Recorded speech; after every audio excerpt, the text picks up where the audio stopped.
하나님 말씀 에베소서 3장 1절에서 7절 말씀입니다. 에베소서 3장 1절에서 7절 말씀, 신약성경 312쪽쯤에 있습니다. 에베소서 3장 1절에서 7절, 신약성경 312쪽쯤에 있습니다. 봉독하겠습니다. 이러므로 그리스도 예수의 일로 너희 이방인을 위하여 갇힌 자 된 나 바울이 말하거니와 너희를 위하여 내게 주신 하나님의 그 은혜의 경륜을 너희가 들었을 터이라. 곧 계시로 내게 비밀을 알게 하신 것은 내가 먼저 간단히 기록함과 같으니 그것을 읽으면 내가 그리스도의 비밀을 깨달은 것을 너희가 알 수 있으리라.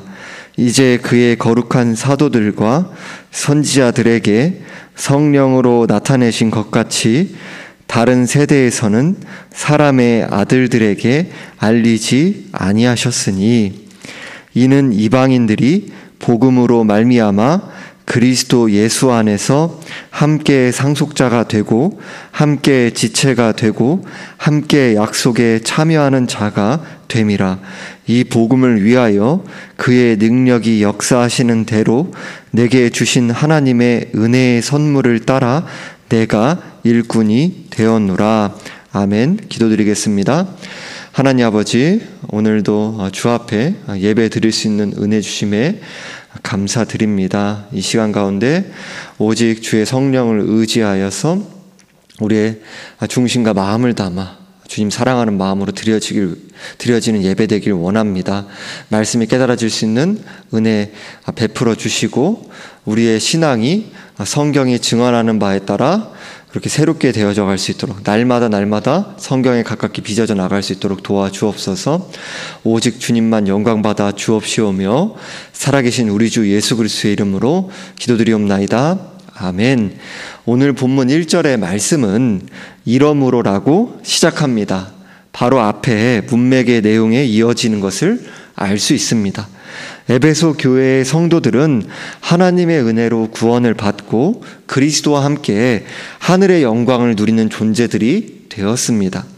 또한 하나님의 권속이자 다른 성도들과 함께 하나님의 성전으로 지어져가는 존재가 되었습니다. 이것이 바로 앞에 문맥의 내용입니다. 이러므로 이런 이유로 바울이 기도하려 하는 내용이 1절의 말씀입니다.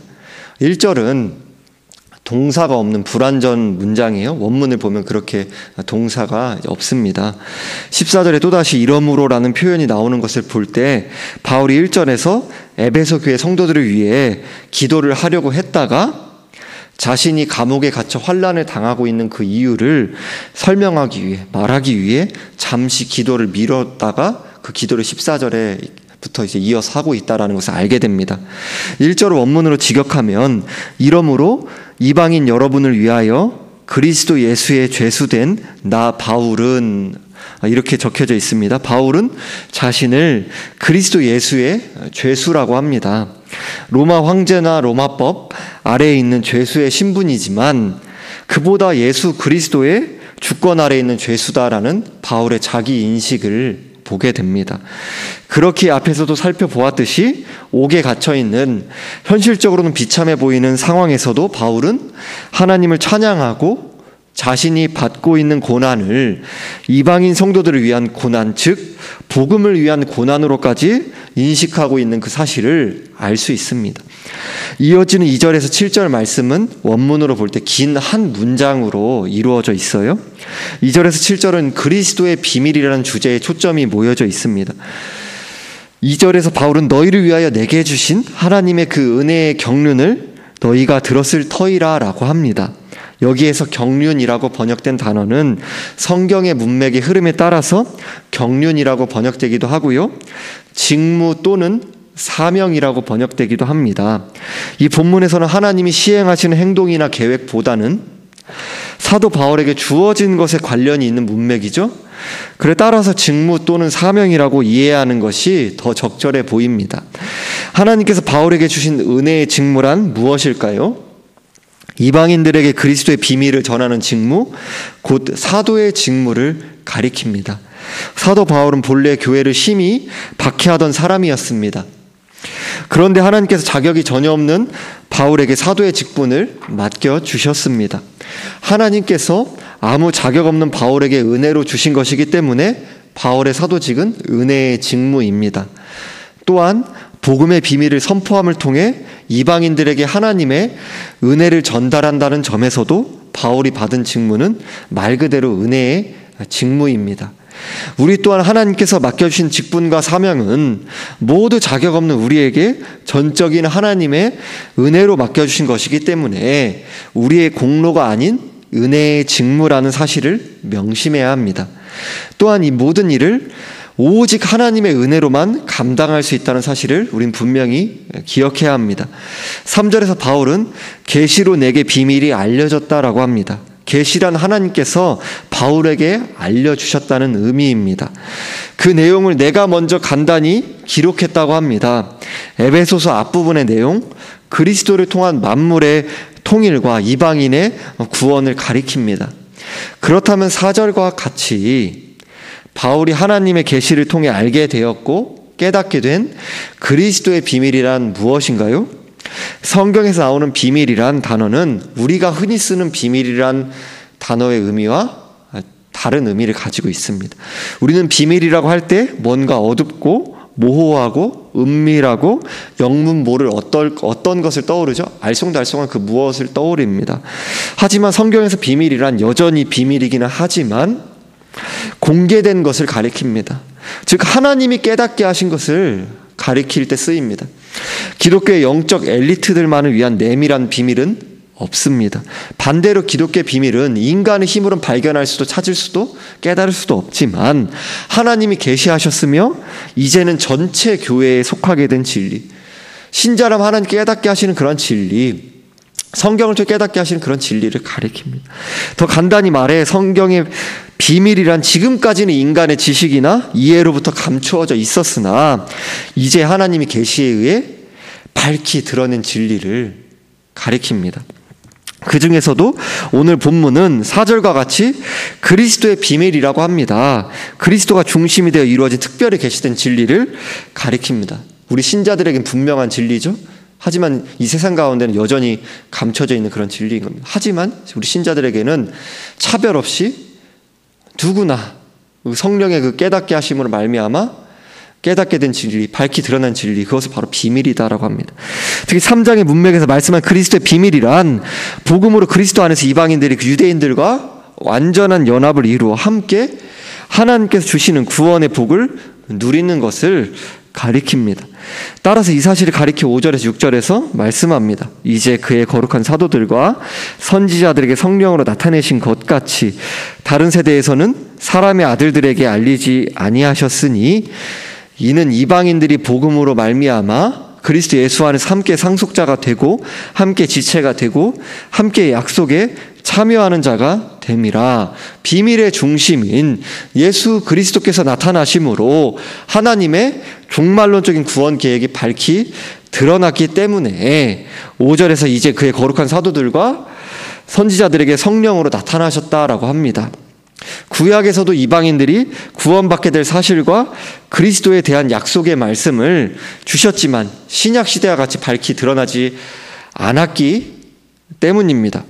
6절에서 바울은 유대인 성도들과 이방인 성도들의 연합을 나타내기 위해 함께라는 표현을 3번 사용하고 있습니다.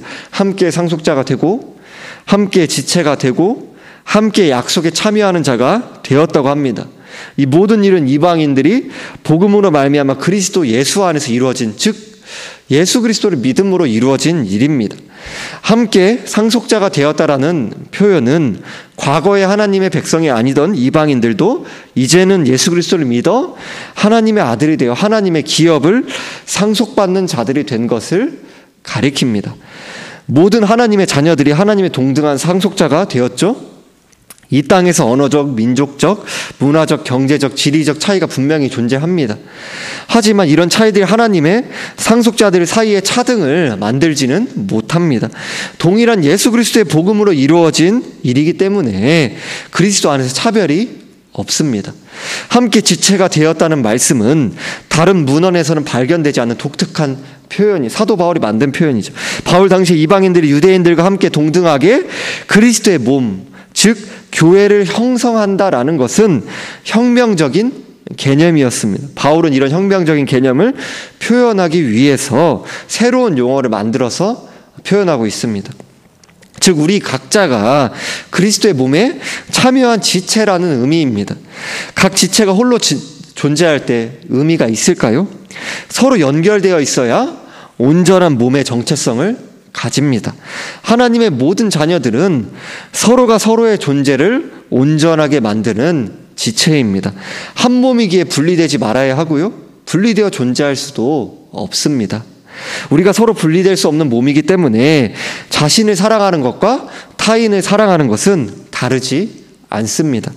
우리가 유기적인 몸이기 때문에 만약 우리가 서로를 비방하고요, 핍박하고 거부하고 분열하면 자기 자신을 파괴하는 것이며 마치 자해하는 것과 같습니다.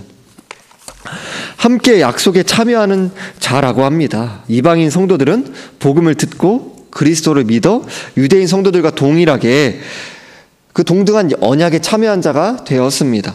약속에 참여한 자들로서 이방인 성도들은 유대인 성도들과 함께 한 몸을 이루고 장차 완성될 만물의 통일을 고대하며 새하늘과 새 땅에서 하나님의 기업을 상속받을 것을 소망하며 하루하루 살아갑니다. 지금 우리들의 신자들의 하루하루가 그렇죠? 하나님께서 그리스도의 비밀을 바울에게 전하도록 하신 것에 대해 7절에서 이 복음을 위하여 그의 능력이 역사하시는 대로 내게 주신 하나님의 은혜의 선물을 따라 내가 일꾼이 되었노라 라고 합니다. 여기서 복음이란 그리스도의 비밀과 같은 의미로 쓰였습니다. 바울은 하나님께 두 가지의 은혜의 선물을 받았습니다. 한 가지는 그리스도의 비밀이며 다른 한 가지는 그리스도의 비밀을 전하도록 맡겨진 사역입니다. 따라서 7절은 구조상 비밀이라는 주제에서 다음 시간에 살펴보게 될 사도의 사명을 다루는 8절에서 12절의 단락으로 넘어가는 전환점, 연결고리의 구실을 합니다. 핍박자 바울은 교회를 핍박하는 자마저도 사역자로 세우기를 기뻐하시는 하나님의 이해할 수 없는 은혜로 복음의 일꾼이 될 수 있었습니다. 바리새인인 바울은 유대인 중심적인 편견에서 하나님의 계시를 통해 그리스도의 비밀을 깨닫고 이방인과 유대인이 그리스도 안에서 연합되어서 한 몸을 이루는 진리를 전하는 이방인의 사도가 되었습니다. 바울은 오늘 본문의 말씀이 신화나 지어낸 이야기가 아닌 그리스도의 비밀이라고 합니다. 바울은 하나님의 은혜로 그리스도의 비밀을 굳게 확신했고요, 복음을 위해 옥에 갇히고 모든 사람의 종이 되는 길을 걸어갔습니다. 하나님의 은혜로 그리스도의 비밀을 깨닫게 된 우리는 바울과 같이 복음의 일꾼이죠. 복음의 일꾼은 하나님의 능력에 의지하는 자입니다. 하나님의 능력을 따라 우리에게 주어진 은혜의 선물이 있지만 그 선물도 하나님의 능력에 의해 활용되는 것입니다. 오직 하나님의 능력이 이끄시는 대로 이끌리며 순종하는 자가 복음의 일꾼입니다. 자신의 지혜와 힘으로는 복음의 일꾼이 될 수 없습니다. 그런데 고린도전서 1장 18절 말씀에서 십자가의 도가 하나님의 능력이라고 합니다. 십자가의 도는 타인을 위하여 자신이 낮아지는 것입니다. 죽는 것입니다. 우리에게 주어진 어떠한 은사도 십자가의 도를 따르지 않으면 부패할 수밖에 없습니다. 기독교의 길이 아닙니다. 주인이신 하나님이 아니라 청직에 불과한 자신을 주어진 은사의 주인으로 여기는 일, 자신의 어떤 그 사역의 주인으로 여기는 일, 자신의 직분의 주인으로 여기는 일은 자신이 영광을 취하라는 일은 교만하고 무지하고 어리석은 일입니다. 그리스도의 비밀을 깨닫게 된 우리는 복음의 일꾼입니다. 생명은 타인에게 역사하고 사망은 자신에게 역사하는 십자가의 도를 따라가는, 그 그리스도의 비밀을 따라가는 길이 우리의 길입니다. 여러분은 그리스도의 비밀, 바로 십자가의 도를, 그 복음을 굳게 붙잡으며 살아가고 계십니까?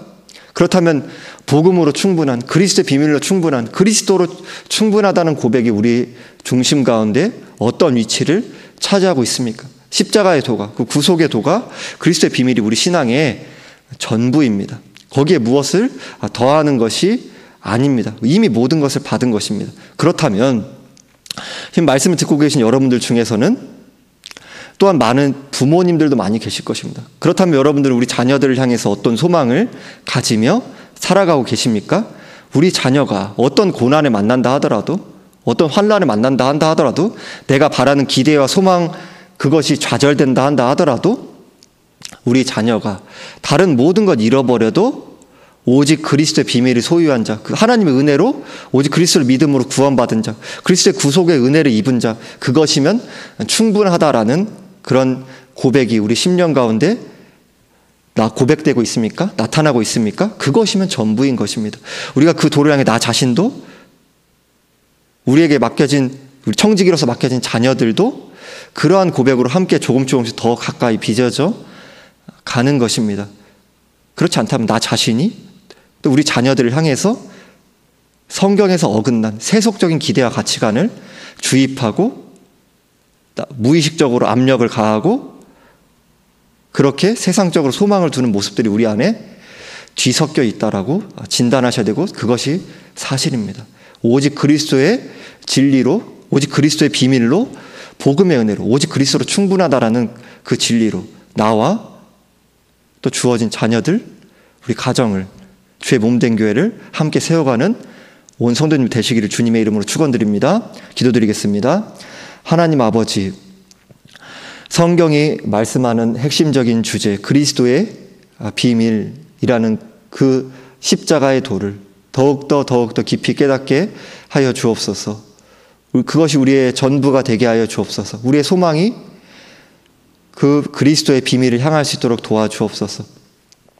오직 그리스도로 만족하며 그리스도로 기뻐하며 그리스도로 감사하는 우리의 신앙이 되게 하여 주옵소서. 그리스도께 깊이 뿌리내리는 우리의 신앙이 되게 하여 주옵소서. 우리의 소망이, 또 우리들의 자녀들의 신앙이 오직 그리스도를 향할 수 있도록, 오직 그리스도가 전부입니다라는 그런 고백으로, 그것이 우리의 입술뿐만 아니라 우리 생각에 머물 뿐만 아니라 우리의 전 존재를 주장하는 그러한 말씀의 지배를 받는, 말씀이 초점을 맞추는 그 그리스도를 향하여 우리의 전 인생이, 우리가 드려지는 예배가, 또 삶의 예배가 오직 그리스도를 향하고 그리스도와 동행하는 삶이 될 수 있도록 도와주옵소서. 감사드리며 우리 주 예수 그리스도의 이름으로 기도하옵나이다. 아멘.